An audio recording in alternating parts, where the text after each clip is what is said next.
శాశ్వతమైన ప్రేమతో నిన్ను ప్రేమిస్తూ విడువక నీ యెడల కృప చూపుచున్నానని వాగ్దానం చేసిన యేసుక్రీస్తు ప్రశస్త నామములో మీకందరికీ శుభాభివందనాలు తెలియపరుస్తున్నాను. ఈరోజు సోషల్ మీడియాలో ఒక పేరు ఎక్కువగా వినపడుతుంది. ఆ పేరే యూట్యూబర్ కోమలి. యూట్యూబర్ కోమలి ఎక్కడి నుంచి వచ్చింది? ఆమె ఏం చేసింది? ఆమె ఎందుకు ఆత్మహత్య చేసుకోవాల్సి వచ్చింది? ఎందుకు యువత ఈ రోజున ప్రేమలో విఫలమయ్యారని ఎందుకు ఆత్మహత్య చేసుకుంటున్నారు? ఇలాంటి ఆసక్తికరమైన విషయాలు ఈ వీడియోలో మీతో మాట్లాడబోతున్నాను. ప్రతి ఒక్కరికి ఉపయోగకరమైనటువంటి సందేశం. ఈ కంటెంట్ ప్రతి ఒక్కరు కూడా వీక్షించండి. వీడియో అయ్యేంత వరకు గమనించండి. మీకు చాలా ప్రాముఖ్యమైనటువంటి విషయాలు ఈ వీడియోలో మీకు దొరుకుతాయి. వివరాల్లోకి వెళ్తే 23 సంవత్సరాల కోమలి విశాఖపట్నానికి సంబంధించినటువంటి ఒక యువత. ఆమె చూడడానికి అందంగా ఉంటుంది. నువ్వు సినిమా హీరోయిన్లా ఉంటావు, నువ్వు మోడలింగ్కి వెళ్తే బాగుంటుంది అనేటువంటి ఆ మాటలు ఆమె తరచూ వింటూ ఉండేది. అందుని బట్టి ఆమె అందాన్ని కమర్షియలైజ్ చేసుకోవాలి, ఈ అందం ద్వారా డబ్బులు సంపాదించాలనే ఉద్దేశంతో ఆమె తన జీవితంలో ఒక గోల్ పెట్టుకుంది. ఏనాటికైనా సినిమా హీరోయిన్ అవ్వాలి, నేను ఫ్యాషన్ ప్రపంచంలో రాణించాలి, నేను మోడలింగ్ ప్రపంచంలో రాణించాలనే ఉద్దేశంతో విశాఖపట్నంలో చదువుకుంటున్న ఆమె విశాఖపట్నాన్ని విడిచిపెట్టి హైదరాబాద్కి వెళ్ళింది. హైదరాబాద్ మణికొండలో తన నివాసాన్ని ఏర్పాటు చేసుకుంది.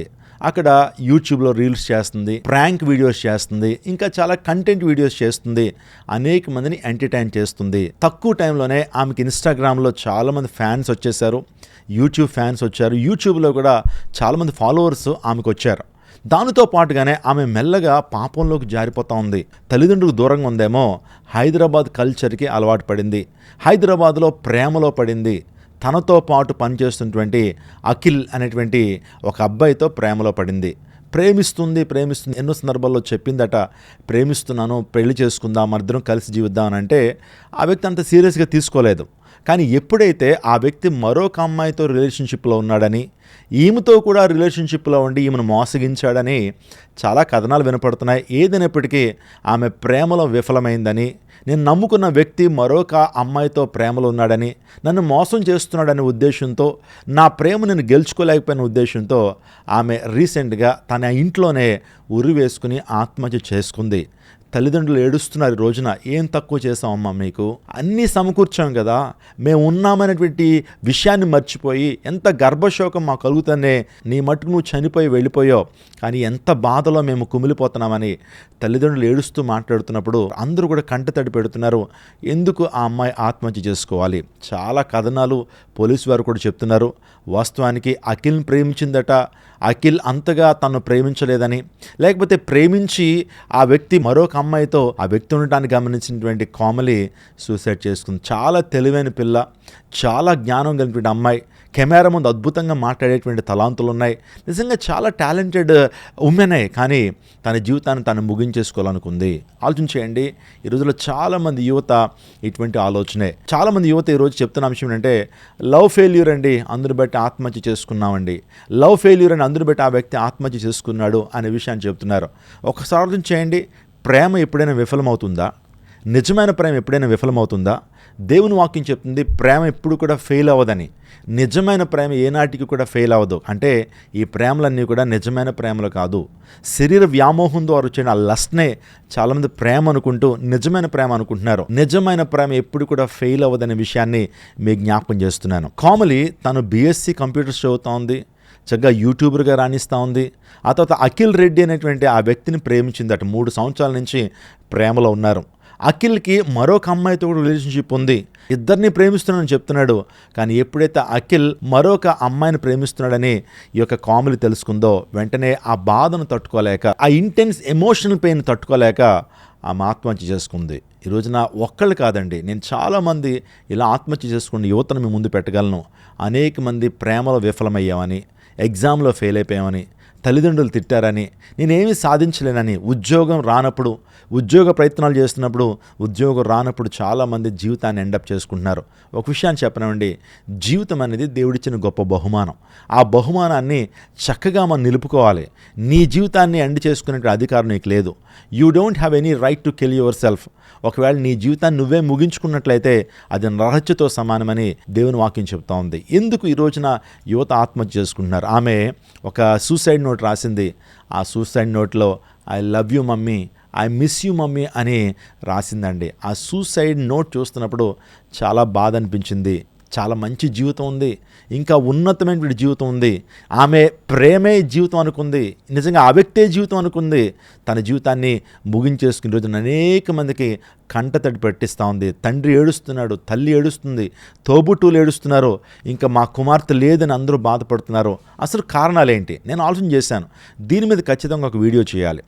యువతలో చాలా సమస్యలు ఉన్నాయి, యువతకి చాలా సమస్యలు ఉన్నాయి. మేము జనరేషన్ జీ అని గర్విస్తున్నారు, కానీ చాలా సెన్సిటివ్గా ఉంటున్నారు ఈరోజు యూత్. వారు అనుకుంటున్నారు మేము చాలా స్ట్రాంగ్గా ఉన్నాము, మాకు చాలా విషయాలు తెలుసు, మా తల్లిదండ్రుల కంటే ఎక్కువ విషయాలు మాకు తెలుసు, మా తల్లిదండ్రులు చదువులేనటువంటి వారు ఈ జనరేషన్లో వారు మమ్మల్ని మ్యాచప్ చేయలేకపోతున్నారు అని చాలామంది అనుకుంటున్నారు. కానీ వారు చాలా సెన్సిటివ్గా ఉన్నారు. ఈ జనరేషన్లో ఏ ఒక్కరు తీసుకోలేకపోతున్నారండి, ఫెయిల్యూర్ని తీసుకోలేకపోతున్నారు. అందుని బట్టే వారి జీవితాన్ని ముగించేసుకోవాలి అనేటువంటి ఉద్దేశంతో ముందుకు వెళ్తున్నారు. జీవితం అంటే వారికి అర్థం తెలియట్లేదు, దేవుడు ఎందుకు ఈ జీవితాన్ని ఇచ్చాడో వారికి తెలియట్లేదు. They don't know the purpose of their lifes. వారి జీవితాలు అనుకున్న ఉద్దేశం వారికి తెలియట్లేదు. వారు ఎక్కడి నుంచి వచ్చారో, హ్యూమన్ ఆరిజిన్ ఏంటో, వారు ఎందుకు ఈ లోకానికి వచ్చారో వారికి అర్థం కావట్లేదు. వారు చనిపోయిన తర్వాత ఏమవుతారు అంటే the destiny of our lives. మనం చనిపోయిన తర్వాత ఏమవుతాం, మనలో ఉన్న ఆత్మ ఎక్కడికి వెళ్తుంది, ఈ విషయాలు తెలియట్లేదండి ఈ రోజున. ఒకవేళ తెలుస్తున్నా సరే అవన్నీ కూడా ట్రాష్ అనుకుంటున్నారు, అవన్నీ కూడా వాస్తవం కాదనుకుంటున్నారు. ఒక మాట నేను చెప్పను, సత్యం నిన్ను స్వతంత్రంగా చేస్తుందనంటే సత్యం దగ్గరికి వస్తే వాస్తవాలు నీకు బయటపడతాయి. ఉదయాన్నే మంచి ప్రార్థన చేస్తాం కదా, అసతోమా సద్గమయ అనే ప్రార్థన చేస్తాం. అసత్యంలో ఉన్నాను, ఇల్యూజన్లో ఉన్నాను, భ్రాంతిలో ఉన్నాను, ఏది సత్యమో ఏది అసత్యమో తెలియట్లేదు, నాకు సత్యం కావాలని మనిషి ప్రార్థన చేస్తున్నాడు. ఈరోజు సత్యం తెలుసుకుంటే మనిషి ఆనందంగా, సంతృప్తిగా, శాంతితో మనిషి బ్రతకగలుగుతాడు. ఈ ప్రత్యేకమైన సమయంలో ఎందుకు యువత ఆత్మహత్య చేసుకుంటున్నారు, ఎందుకు ప్రేమలో విఫలమయ్యామని యువత ఆత్మహత్య చేసుకుంటున్నారు అంశం గురించి నేను మీతో మాట్లాడతాను. నేను కొన్ని కారణాలు మీ ముందు ఉంచుతాను. ఆ కారణాలు మీకు సెట్ అవుతున్నట్లయితే, ఆ కారణాలు మీకు సింక్ అవుతున్నట్లయితే సొల్యూషన్ కూడా మీకు ఇస్తాను. ఎందుకు ఈ అమ్మాయి ఆత్మహత్య చేసుకుంది, ఈ అమ్మాయితో పాటుగా చాలామంది ఆత్మహత్యలు చేసుకుంటున్నారు ప్రేమలో విఫలమైందని. మొదటి కారణం ఏంటంటే తీవ్రమైన భావోద్వేగ బాధ. ఇంకో మాటలో చెప్పాలి, ఇంటెన్స్ ఎమోషనల్ పెయిన్. ఆ ఇంటెన్స్ ఎమోషనల్ పెయిన్ వారు అనుభవిస్తున్నారు. నా జీవితం అయిపోయింది, అతను లేకపోతే, ఆమె లేకపోతే నేను జీవించలేను, I can't live without this person, my life is over, ఇంక ఏమీ మిగలలేదు, అయిపోయింది నా జీవితం, ఇంక నన్ను ఏ ఒక్కరు యాక్సెప్ట్ చేయరు, అతను లేకపోతే నేను ఈ ప్రపంచంలో బతకలేనటువంటి ఆ భావన ఏదైతే కలుగుతుందో, ఆ రిజెక్షన్ని ఎప్పుడైతే వారు తీసుకోలేకపోతున్నారో ఆత్మహత్య చేసుకుంటున్నారు. Nothing will ever be good again, మరలా నా జీవితంలో ఎప్పుడు కూడా మంచి జరగదు, నేను టోటల్గా ఫెయిల్ అయిపోయాను అని ఒక్క ఫెయిల్యూర్ వారి జీవితంలో రాగానే ఆత్మహత్య చేసుకోవాలనేటువంటి ఆ బాధ, ఇంటెన్స్ ఎమోషనల్ పెయిన్ ద్వారా చాలామంది ఆత్మహత్య చేసుకున్నారు. నేను ఒక మాట నేను చెప్పినామండి, ఒకవేళ నీ జీవితంలో ఫెయిల్యూర్ నువ్వు పొందినటువంటి వ్యక్తి అయితే ఒంటరిగా ఉండొద్దండి. ఒంటరిగా ఉంటే కనుక సాతానుడు ఖచ్చితంగా నేను ఏం చేస్తాడంటే ప్రేరేపిస్తాడు ఆత్మహత్య కొరకు. చచ్చిపోని ప్రేరేపణ ఆ దుష్టుడు కలుగు చేస్తాడు. నీ మానసిక స్థితి మీద వాడు ఖచ్చితంగా దెబ్బ కొడతాడు. అందుని బట్టి నీ ఒంటరిగా ఉండటానికి ప్రయత్నం చేయొద్దు. ఆ టైంలో 10 మందితో నివసించు, లేకపోతే ఒక మంచి దైవిక నాలెడ్జ్ ఉన్నటువంటి వారితో నువ్వు సహవాసం చేయి. ఖచ్చితంగా నీ సమస్యకు పరిష్కారాన్ని వారు దేవుని వాక్యం నుంచి నీకు అందిస్తారు. రెండోదిగా ఆలోచన చేస్తే lack of emotional learning skills. చాలామంది నేర్చుకోవట్లేదండి. చదువైతే చదువుకుంటున్నారు, కానీ జీవితంలో పెయిన్ని ఎలా ఎదుర్కోవాలి, హౌ టు హ్యాండిల్ రిజెక్షన్, నిరాకరణను ఎలా ఎదుర్కోవాలి, how to manage heart break. ఎప్పుడైతే గుండె హార్ట్ బ్రేక్ ఎప్పుడైనా కలిగినప్పుడు, వినకూడని సంఘటన ఎప్పుడైనా విన్నప్పుడు దాని నుంచి ఎలా బయటికి రావాలో మనుషులు నేర్చుకోవట్లేదు. మంచిగా కంప్యూటర్స్ నేర్చుకుంటున్నారు, వీడియో గేమ్స్ ఆడటం ఎలా నేర్చుకుంటున్నారు, సోషల్ మీడియాలో ఎలా ఉపయోగించాలో తెలుసుకుంటున్నారు, వీడియోస్ ఎలా చేయాలో నేర్చుకుంటున్నారు, కానీ జీవితంలో ప్రాముఖ్యమైన రిజెక్షన్ ఎలా హ్యాండిల్ చేయాలో తెలుసుకోవట్లేదు. ఇంకో మళ్ళీ హార్ట్ బ్రేక్ ఎలా జీర్ణించుకోవాలో తెలియట్లేదు. ఆ ప్రాసెస్ ఆఫ్ గ్రీఫ్ని, అంటే బాధను ఎలా హ్యాండిల్ చేయాలో ఈరోజు పిల్లలకి అర్థం కావట్లేదండి. ఈరోజు తల్లిదండ్రులు కూడా చెప్పట్లా. తల్లిదండ్రులు కూడా ఆ మోరల్ లాస్ని, సివిల్ లాస్ని, సెరమోనియల్ లాస్ని తల్లిదండ్రులు కూడా చెప్పట్లేదు. పోనీ మందిరాలకు వెళ్తుంటే యవనస్తులు ఏమన్నా దేవుని వాక్యాన్ని వింటున్నారా? పాటలు ఉంటే చాలు, వర్షిప్ ఉంటే చాలు, వారు దేవుని వాక్యాన్ని వినట్లేదు. ఆ దేవుని వాక్యాన్ని చెప్పేటువంటి వారు కూడా సరిగ్గా చెప్తున్నారంటే ఇవన్నీ కూడా కారణాలుగా ఉన్నాయండి. ఈరోజున ఒక మాట నేను చెప్పినామండి, నువ్వు హౌ టు హ్యాండిల్ రిజెక్షన్. ఒకవేళ ప్రజలు నిన్ను రిజెక్ట్ చేసినప్పుడు దాన్ని స్పోర్టివ్గా తీసుకోవడం నేర్చుకోవాలి. ఒకవేళ ఫెయిల్యూర్స్ వచ్చినాయా దాన్ని స్టెప్పింగ్ స్టోన్గా మార్చుకోవడం తెలుసుకోవాలి. వాళ్ళ ఎగ్జామ్లో ఫెయిల్ అయ్యో, లేకపోతే రిలేషన్షిప్స్లో ఫెయిల్ అయ్యో, యాక్సెప్టెన్స్ విషయంలో ఫెయిల్ అయ్యో, అదే జీవితం కాదు కదా. జీవితం చాలా చాలా విలువైనటువంటిది. Love your life. నీ జీవితాన్ని ప్రేమించు, నీ జీవితాన్ని ఆస్వాదించు. ఎక్కడైతే నీకు సంతృప్తి ఆనందం కలుగుతుందో ఆ ప్రాంతానికి రా. జీవితం యొక్క గమ్యం ఏంటో, నేను మరణించిన తర్వాత ఎక్కడికి వాళ్ళ నిత్యత్వం గురించి ఆలోచించే. తద్వారా నీకు ఇటువంటి పిచ్చి ఆలోచనలు నీకు రావు. నేర్చుకో చాలా విషయాలు. ఎలా రిజెక్షన్ ఎలా హ్యాండిల్ చేయాలి, ఫెయిల్యూర్ని ఎలా హ్యాండిల్ చేయాలి, గిల్ట్ని ఎలా హ్యాండిల్ చేయాలో, గ్రీఫ్ని ఎలా హ్యాండిల్ చేయాలో నేర్చుకో. లేకపోతే ఒక మంచి దైవిక గ్రంథం దగ్గర రా. బైబిల్ గ్రంథం అనేక సందర్భాల్లో మంచి మోరల్ వాల్యూస్ నీకు నేర్పుతుంది. అసలు సమాజంలో సమస్యను ఎలా ఎదుర్కోవాలో, ఫెయిల్యూర్ని ఎలా ఎదుర్కోవాలో, నీ జీవితంలో మంచిని ఎలా తీసుకోవాలో మంచి దైవిక గ్రంథము నీకు ఒక స్నేహితుడిగా ఉంటుంది. నేను ఒక మాట చెప్తున్నాను, ఒకవేళ బైబిల్ గ్రంథాన్ని నువ్వు చదవకపోయినట్లయితే క్రిస్టియన్ లిటరేచర్ ఖచ్చితంగా నీ మానసిక స్థితిని మెరుగు చేస్తుంది. మంచి పర్సనాలిటీని బిల్డ్ చేసేలాగా దైవిక గ్రంథం నీకు సహాయపడుతుంది. మూడోదిగా చెప్పాలంటే వ్యక్తిత్వాన్ని సంబంధంతో కట్టిపాడేయటం. చాలా మంది వారి యొక్క వ్యక్తిత్వాన్ని సంబంధంతో కట్టిపాడేస్తుంటారు. అంటే అతనే నా ప్రపంచం, ఆమె నా ప్రపంచం, ఆమె లేకపోతే నా భవిష్యత్తు లేదు అనే భావన. ఆలోచించేయండి, ఈ రోజున నిన్ను చిన్నప్పటి నుంచి పెంచి పోషించి నీకు ఆహారం పెట్టి చదువు చెప్పించి ఉన్నతమైన స్థానానికి నడిపించినటువంటి నీ తల్లిదండ్రులు ఆ టైంలో గుర్తురారా? ఆ తల్లిదండ్రులేమో బాధ పెట్టడానికి ఇష్టపడతావు. ఒక 2 సంవత్సరాలు 3 సంవత్సరాలు ఆ వ్యక్తితో బాండింగ్ ఏర్పాటు చేసుకుని అది ప్రేమో వ్యామోహమో తెలియని పరిస్థితుల్లో ఇమ్మెచ్యూరిటీతో ఉన్న నీవు, పరిపక్వత లేనిటువంటి నీవు ఆ వ్యక్తితో జీవితాన్ని పంచుకోవాలనుకున్నావు. అది సాధ్యపడినప్పుడు ఆత్మహత్య చేసుకుంటావా? చిన్నప్పటి నుంచి నీ తల్లిదండ్రులు నీ కోసం ఎంతో ఇన్వెస్ట్ చేశారు. నీ తల్లిదండ్రులు నిన్ను ప్రేమించి అనుక్షణము నిన్ను కాపాడుతున్నటువంటి నీ కొరకు ఆలోచిస్తున్న తల్లిదండ్రుల్ని ప్రక్కన పెట్టేసి తుచ్చమైన శరీర కోరికలు తీర్చుకోవాలని వ్యామోహంతో కూడిన ప్రేమను కలిగి ఉండి జీవితాన్ని ముగించేసుకోవడం ఎంత అవివేకం మీరు ఆలోచన చేయండి. జీవితాన్ని ప్రేమించండి, మీ తల్లిదండ్రులకు ప్రాముఖ్యత ఇవ్వండి. ఈ లోకంలో చెప్తున్నానండి, ఏ ప్రేమలు శాశ్వతం కాదు. ఎందుకు మనిషి నీ వెంట పడుతున్నాడో తెలుసా నీకు? నీ అందాన్ని చూసి, లేకపోతే నీ డబ్బును చూసి, నీ తలాంతులను చూసి, నీ చదువును చూసి, లేకపోతే ఈ కారణాలు పెట్టే కదా మనిషిని ప్రేమిస్తున్నాడు. నువ్వు అందవిహీనంగా ఉంటే ఎవరన్నా నీ వెనకాల పడతారా? నీ దగ్గర డబ్బు లేకపోతే ఎవరు నీ వెనకాల పడతారా? నీ హోదా లేకపోతే ఎవరు నీ వెనకాల పడతారా? నీలో ఉన్నట్టు ఏదో చూసి వారు ప్రేమిస్తూ వ్యామోహాన్ని కలిగి ఉన్నారు, కానీ అది నిజమైన ప్రేమ కాదనే విషయాన్ని జ్ఞాపకం చేస్తున్నాయి. ఎన్ని ప్రేమ వివాహాలు ఫెయిల్ అవుతున్నాయి తెలుసా? 100కి 80 నుంచి 90% ప్రేమ వివాహాలు ఫెయిల్ అవుతున్నాయండి. చాలామంది వివాహం అయిన తదుపరి ఆత్మహత్యలు చేసుకోవటం, విడాకుల దాకా వెళ్తున్నారంటే ఆ ప్రేమ నిజమైనటువంటి కాదు అనే విషయాన్ని గమనించాలి. యవనస్తులారా, మీరు సినిమాలో ఉన్నటువంటి ప్రేమను చూసి మోసపోవద్దు. సమాజంలో సీరియల్స్లోనూ ఆ తర్వాత షార్ట్ ఫిల్మ్స్లో వస్తున్నటువంటి ఆ డైలాగ్స్కి మీరు ఇన్ఫ్లుయెన్స్ అయిపోద్దు. అది నిజమైన ప్రేమ కాదు. నిజమైన ప్రేమ దేవునిదే. నిజమైన ప్రేమ యేసుక్రీస్తు ప్రభుదే. నిజమైన ప్రేమలో త్యాగం ఉంటుంది. నువ్వు మరణించడానికి ఇష్టం లేక తన అమూల్యమైన రక్తాన్ని, నిష్కలంకమైన ప్రాణాన్ని మీకోసం పెట్టారు. అది దైవిక ప్రేమ. దైవిక ప్రేమను కలిగి ఉండండి. మీ జీవితంలో ఉన్నతమైన స్థానానికి మీరు వెళ్తారు. మీ జీవితాన్ని మీరు ఆస్వాదించగలుగుతారు. ఆనందంతో సంతోషంగా ఉండగలుగుతారు. చాలామంది వ్యక్తిత్వాన్ని సంబంధంతో కట్టిపాడేయటం ద్వారా ఇది లేకపోతే నాకు భవిష్యత్తు లేదు, నా ప్రేమ విఫలమైపోయింది, ప్రేమ లేకపోతే నా జీవితాన్ని ఇంకా ముందుకు కొనసాగించలేను అనేటువంటి భావన చాలామందిలో కలుగుతుంది. అందుని బట్టే చాలామంది తమ జీవితాన్ని ముగించుకుంటున్నారు. 4 చెప్పాలంటే సమాజ ఒత్తిడి, అవమానం. ఇంకా చాలామంది అనుకుంటారు, ఈ ప్రేమలో విఫలమైపోతే కనుక సమాజం ఏమనుకుంటుంది, నా ఫ్రెండ్స్ ఏమనుకుంటారు, నా క్లాస్మేట్స్ ఏమనుకుంటారు, అతను ప్రేమిస్తున్నానని చెప్పాను కదా, ఇప్పుడు నన్ను రిజెక్ట్ చేశాడు కదా, నా తల వారి ముందు ఎలా ఎత్తుకోను అని చెప్పి చాలామంది ఫ్రెండ్స్ ఏమనుకుంటారని. సోషల్ మీడియా ఏమవుతుంది, నేను చాలా సందర్భాల్లో సోషల్ మీడియాలో కూడా ఈ పోస్టులు పెట్టాను, ఇద్దరు కలిసి తిరిగినట్లుగా ఫోటోలు పెట్టాం.